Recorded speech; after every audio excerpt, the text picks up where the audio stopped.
હવે શું કરીએ? ભગવાન નારદજીને કહે છે, કોઈ મારો સાચો ભક્ત હોય તેના શરણની ધૂળ લઈને આવો અને તેનો મારા માથા પર લેપ કરો તો સારું મને થઈ જશે. નારદજી વિચાર્યા વગર દોડ્યા છે. સૌથી પહેલા નારદજી રૂક્ષ્મણીજી પાસે ગયા અને તેના શરણની ધૂળ માંગી. ત્યારે રૂક્ષ્મણીજીએ તેના પગ પાસા ખેંચી લીધા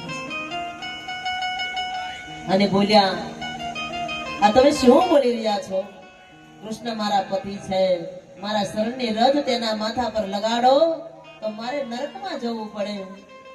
આ જવાબ બધી જ ગોપીએ આપ્યા છે, બધી રાણીઓએ આપ્યા છે. નારદજી નિરાશ થઈ ગયા. તરત સીધા રાધાજી પાસે જઈને નારદે બધી વાત કરી. ત્યારે રાધાજી અત્યંત વ્યાકુળ થઈ ગયા અને નારદજીને પૂછ્યું, નારદજી, પ્રભુને માથું ક્યારનું દુખે છે? નારદજી કહે, 2-4 કલાક થઈ છે. રાધાજી નારદજી પર નારાજ થઈ ગયા અને બોલ્યા, મારા પતિ દેવને 2 કલાકથી માથું દુખે છે તો આપ મારી પાસે શરણ રજ લેવા કેમ ના આવ્યા? અત્યારે જેટલી જોતી હોય તેટલી લઈ જાઓ અને એના બદલામાં જો મારા પતિને માથું ઉતરી જતું હોય તો ભલે મને નરક મળે. એક વાર નહીં પણ નારદ 1000 વાર નરક મળે તો હું ભોગવવા તૈયાર છું. રાધાની શરણ રજ લઈ નારદ કૃષ્ણ પાસે આવ્યા. કૃષ્ણને રજનો મસ્તક પર લેપ કર્યો અને ભગવાન કૃષ્ણને માથું બધું સારું થઈ ગયું.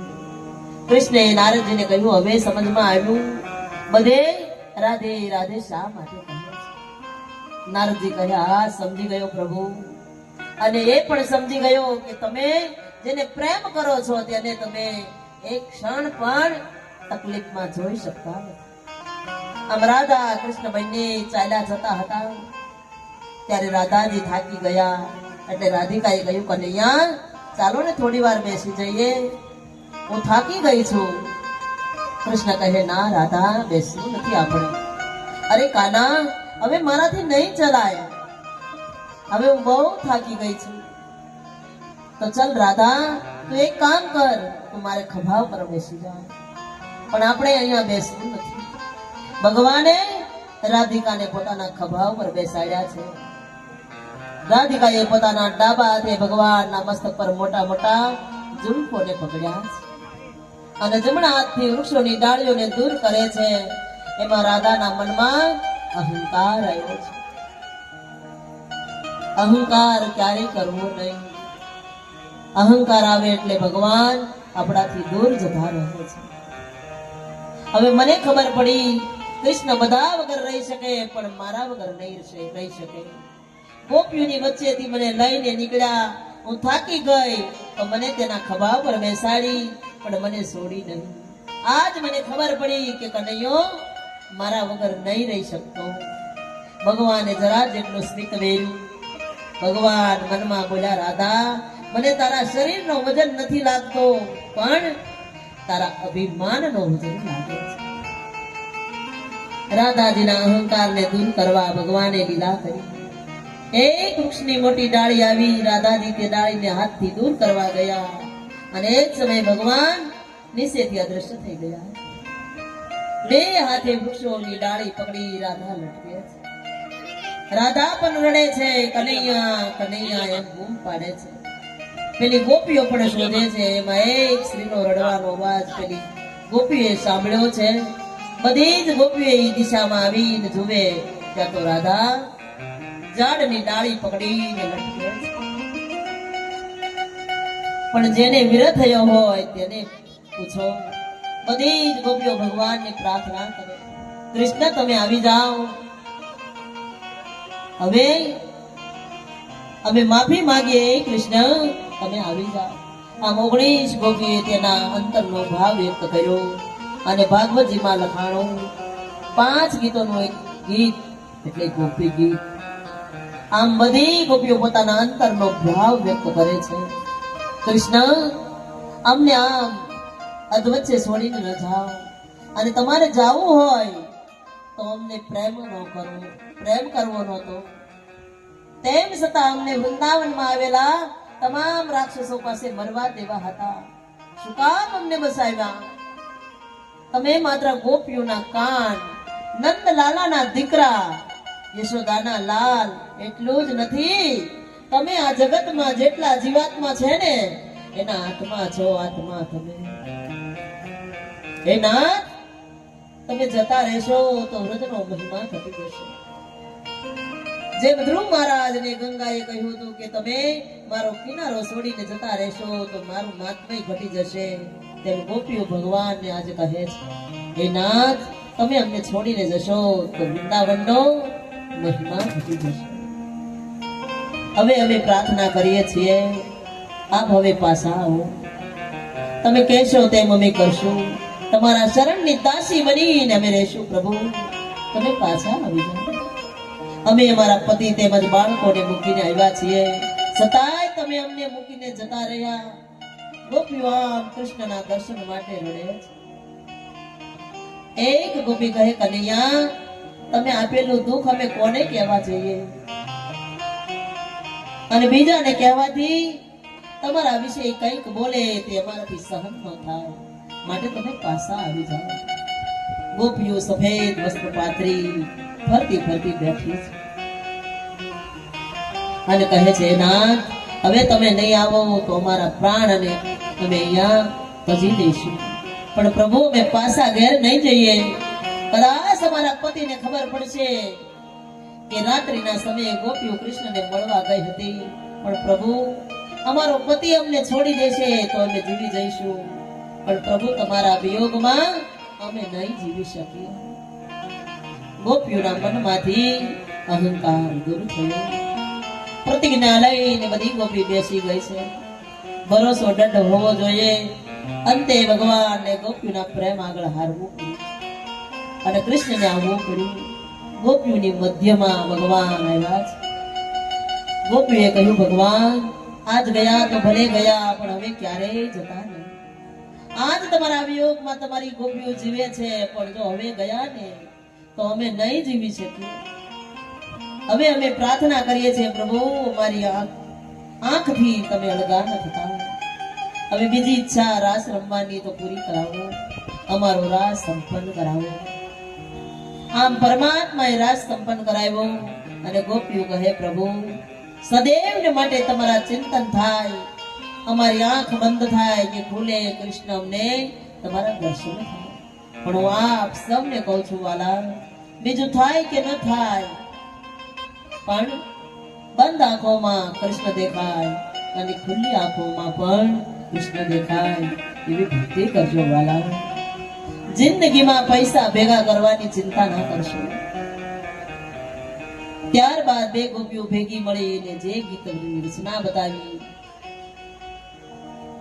રચના કરી તે ગીતનું નામ આપ્યું છે યુગલ ગીત. એ કથા બતાવી. ત્યારબાદ સુખદેવજી મહારાજ રાજા પરીક્ષિતને કથા બતાવે છે કે રાજન, આગળ જતા કંસ અને નારદનું મિલન થયું.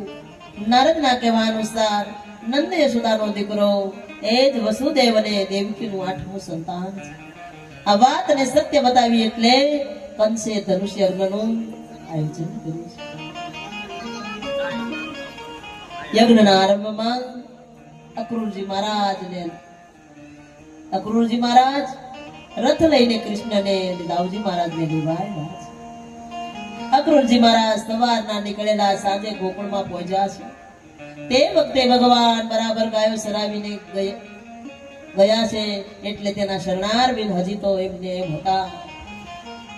અક્રૂરજી ભગવાનના શરણારવિંદ જોઈ અક્રૂરજી મહારાજ ધૂળમાં આળોટતા નંદ બાબાના આંગણા સુધી પહોંચી જાય છે.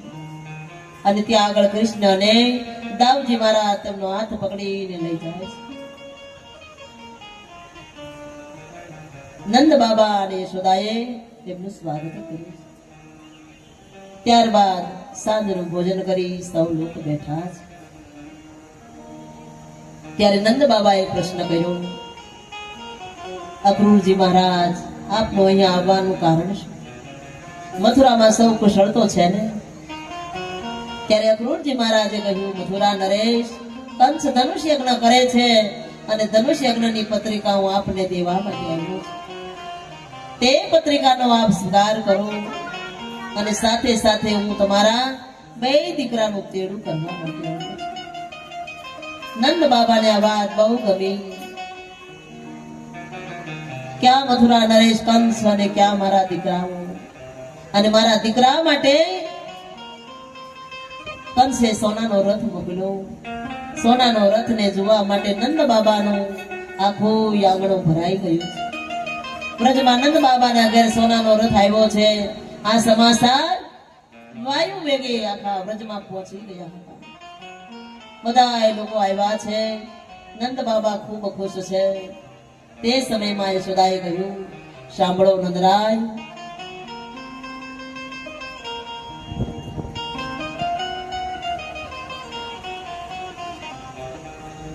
સાંભળો નંદરાય, તમારે જવું હોય તો જજો. બલરામ અને ગોવાળિયાને લઈ જજો, પણ મારા કનૈયાને ન લઈ જશો. મારો કનૈયો નહીં આવે. એ સમય નંદ બાબા કહે, અરે યશોદા, શું કહો છો તમે? ક્યાં મથુરા નરેશ અને ક્યાં આપણા દીકરા? એના માટે તો આપણે આવડો મોટો સોનાનો રથ મોકલ્યો છે. આપણે જો દીકરાઓને જવા ન દઈએ તો રાજાને ખોટું લાગે. યશોદાએ બહુ ના પાડી. માંડ કરી નંદ બાબાને મનાવ્યા છે.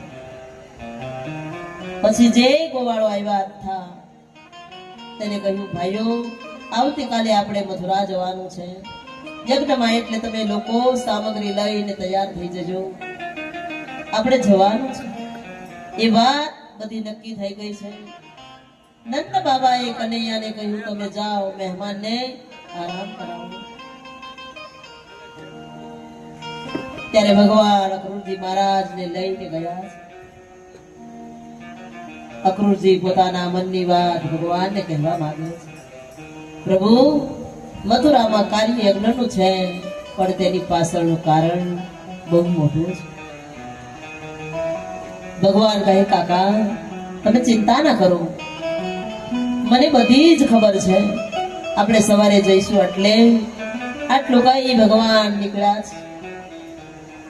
બીજી બાજુ દાવજી મહારાજ પોતાની પથારીમાં સૂતા છે.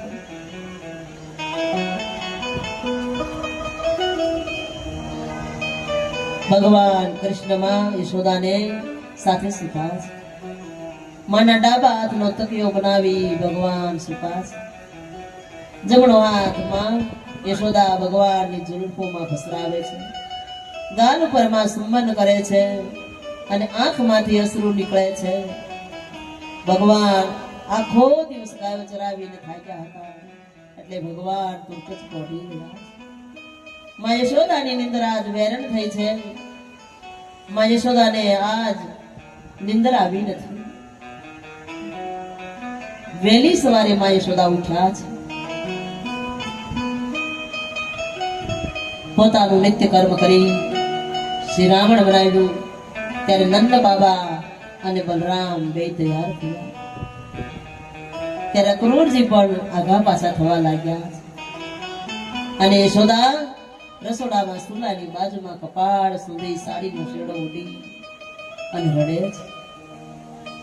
નંદ બાબા યશોદાને શોધે છે.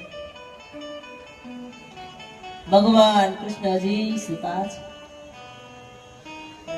નંદ બાબા એક પછી એક ઓરડામાં જોવે છે અને અવાજ કરે છે, યશોદા, એ યશોદા. અને એમાં બરાબર રસોડામાં ગયા. યશોદા જાણે કોઈ ઊંડા વિચારોમાં ખોવાઈ ગયા હોય, વિચારોના બગડોમાં ભૂલા પડી ગયા હોય તેમ આંખમાંથી અશ્રુની ધારા વહે છે.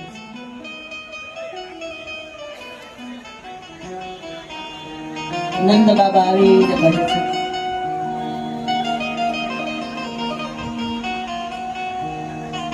નંદ બાબા આવીને કહે છે, યશોદાએ, યશોદા. ત્યારે યશોદા એકદમ ઝબકી ગયા છે. પોતાના અશ્રુઓને લૂસ્યા નંદ બાબા કહે સુધા રડવાનું બંધ કરો, કનૈયાને જગાડો ને, જવાનું મોડું થશે. અને તે સમયે સુદાજી ગયા છે. કનૈયો જ્યાં સૂતો છે ત્યાં ઓરડાની અંદર ભગવાન પલંગમાં કામળી ઓઢીને સૂતા છે.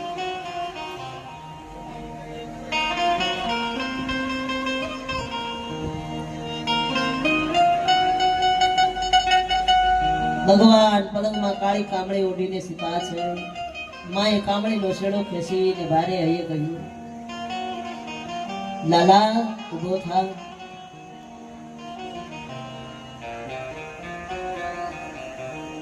લાલા ઉભો થા બેટા, તારે જવાનો સમય થઈ ગયો છે. ભગવાન જાગી ઉભા થયા અને માને જોઈ પ્રણામ કર્યા. મા યશોદાએ ભગવાનના મસ્તકને બંને હાથ પકડીને કપાળમાં ચુંબન કર્યું.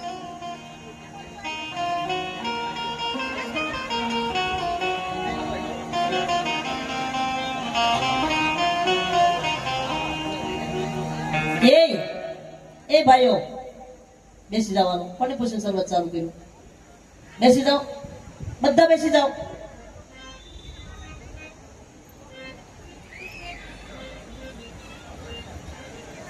બેસી જાઓ બધા બહેનો.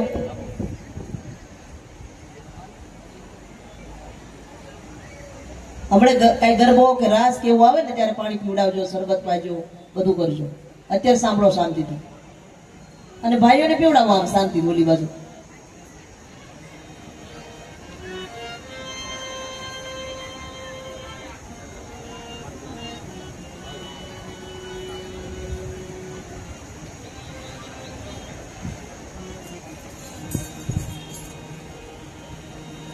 ભગવાન પલંગમાં કાળી કામળી ઓઢીને સૂતા છે. માએ કામળીનો શેડો ખેંચીને ભારે હૈયે કહ્યું, લાલા ઉભો થા બેટા, તારે જવાનો સમય થઈ ગયો છે. ભગવાન જાગીને ઉભા થયા અને માને જોઈ પ્રણામ કર્યા. માં યશોદાએ ભગવાનના મસ્તકને બંને હાથ પકડી કપાળમાં ચુંબન કર્યું. ત્યારબાદ માએ ભગવાનને સ્નાન કરાવ્યું છે, વસ્ત્રો પહેરાવ્યા, શૃંગાર કર્યો. માં યશોદા રડતી જાય અને ભગવાનને શણગારતી જાય.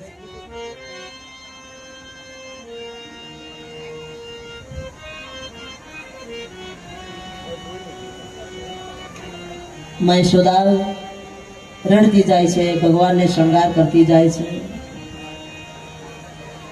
ત્યારે ભગવાન પ્રશ્ન કર્યો, मैया मेरा श्रृंगार हो गया?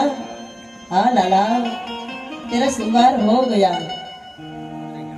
ભગવાન કહે છે, मैया મારી ગુંજાની માળા ક્યાં છે? મા યશોદાએ ભગવાનના કંઠમાં ગુંજાની માળા પહેરાવી પછી શિરામણ કરવા બેઠા છે. મા યશોદા પોતાના હાથે લાલાને જમાડે છે. લે લાલા જમી લે, તારી માં હવે તને ક્યારે જમાડશે તેની મને ખબર નથી. આમ માએ ભગવાનને જમાડ્યા. ત્યાં તો નંદ બાબાએ અવાજ કર્યો. માં યશોદાજી કનૈયાને લઈને આવ્યા છે. આખું આંગણું ભરાઈ ગયું છે. બાળકો, યુવાનો, વૃદ્ધો બધા જ આવીને ઉભા છે. વેરડાઓ તૈયાર થઈ ગયા છે. અક્રૂરજી મહારાજ તેમજ દાવજી બંને રથમાં બેઠા છે. નંદ બાબાએ કહ્યું, યશોદા કનૈયાને લઈને આવો ને હવે. અને માં યશોદા કનૈયાને લઈને આવ્યા છે. માં યશોદાએ ભગવાનને બાથ ભરીને બંને રડ્યા છે. માએ શિખામણ આપી, લાલા માર્ગમાં તો નંદ બાબાને હેરાન ના કરતો અને મથુરામાં કોઈ સ્ત્રીને હેરાન ન કરતો. લાલો કહે, માં હું નહીં કરું હેરાન. ભગવાન જેવા ચાલતા થયા ત્યાં બધી જ ગોપીઓ આવીને રથની આડી સુઈ જાય છે અને રથની આડી સુઈ જાય. રથનો રસ્તો રોકે છે. અને એટલું જ નહીં, ગોપીઓ કહે છે, કનૈયા તારે જાવું હોય તો જા, અમને સાથે લઈ જા. અને અમને તારે સાથે ન લઈ જવા હોય તો તારો રથ અમારા ઉપર ચલાવી અમારા પ્રાણ કાઢી નાખ. તારે જવું હોય તો પછી જજે, કારણ કે તારા વગર તારી ગોપીઓ જીવી નહીં શકે કાના. ભગવાને બધી જ ગોપીઓને સાંત્વના આપી. હે ગોપીઓ, તમે દુખી ન થાઓ. ભગવાને એક વાક્યમાં બહુ સુંદર કહ્યું છે, ગોપીઓ જ્યાં સુધી પારદ હતો ત્યાં સુધી ભેગા રહ્યા. અને વાત પણ સાચી છે. આ દુનિયામાં ભાગ્ય વિના કશું મળતું નથી. ભગવાને ગોપીઓને સાંત્વના આપી. ભગવાન આમ તેમ ફરે છે ત્યારે ગોપીઓએ કહ્યું, કનૈયા તું કોને શોધે છે? તારી રાધાને? હા, રાધાને. તમે પ્રેમની તાકાત તો જુઓ. બધી ગોપીઓ ભગવાન પાસે આવે છે અને ભગવાન સ્વયં રાધા પાસે જાય છે. રાધા રડે છે. ભગવાને બહુ રાધાને સાંત્વના આપી છે. અંતે ભગવાને પોતાની કેડમાંથી એક વાંસળી કાઢી, ખભા પરથી કામળી ઉતારી, વાંસળી અને કામળી બંને રાધાને આપે છે.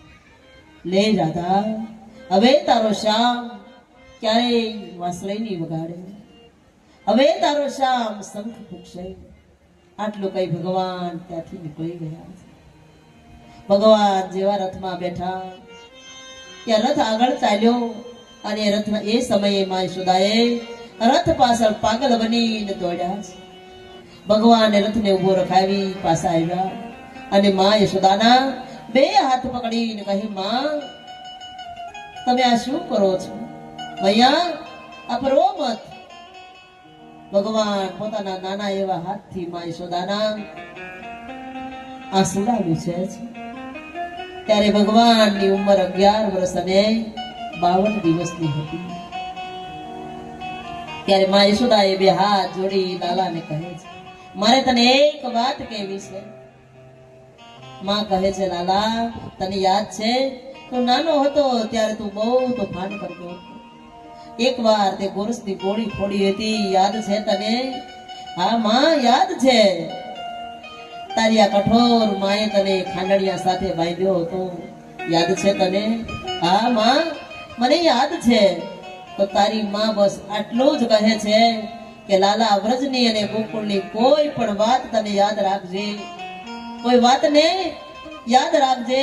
તારે જેને કેવું હોય તેને કહેજે લાલા, પણ મેં તને ખાંડણીએ બાંધ્યો હતો તે વાત તો ભૂલી જજે લાલા. ત્યારે આખું વૃંદાવન રડતું હતું. ગૌશાળાની ગાયો રડે, વૃદ્ધો રડે છે, યુવાન રડે, બાળક રડે. અરે ઈ તો શું, પણ મૂંગા પશુ પક્ષી રડતા હતા, પણ એ કૃષ્ણ નહોતા રડતા. પણ જ્યારે માં આટલું કહ્યું કે લાલા તો આ એક વાત ભૂલી જજે, ત્યારે કૃષ્ણની આંખમાંથી અશ્રુના બિંદુ થવા લાગ્યા. ત્યારે ભગવાન એટલું જ બોલ્યા છે, માં તારો આ કનૈયો દુનિયાની બધી જ વાત ભૂલી જશે, પણ તે મને દોરડેથી બાંધ્યો એ વાત તારો કનૈયો ક્યારેય નહીં ભૂલી શકે. કારણ કે આ દુનિયામાં તારા સિવાય તારા કનૈયાને કોઈ બાંધી શકે તેમ નથી. તો હું આ વાતને કેમ ભૂલી શકું? માને સાંત્વના આપી ભગવાન આટલું બોલ્યા છે, માં તું ચિંતા ન કરો, આપણે ફરી પાછા મળશું. ભગવાન આવું કહી માને છોડીને નીકળી જાય છે. વ્રજમાંથી ભગવાન કૃષ્ણ ગયા છે. વ્રજમાંથી ગોપીઓના પ્રાણ ગયા છે. બધા લોકો નંદ બાબાના આંગણામાં યશોદાને લઈને આવે છે. આખો દિવસ કોઈએ જલપાન કર્યું નથી. કનૈયાના વિયોગમાં બધા નિર્જળા વિતાવ્યું છે. ભગવાનના વિરહમાં કોઈ જળપાન પણ કર્યું નથી. યશોદાના આંગણામાં આખું ગોકુળ ગામ ભગવાનના વિરહમાં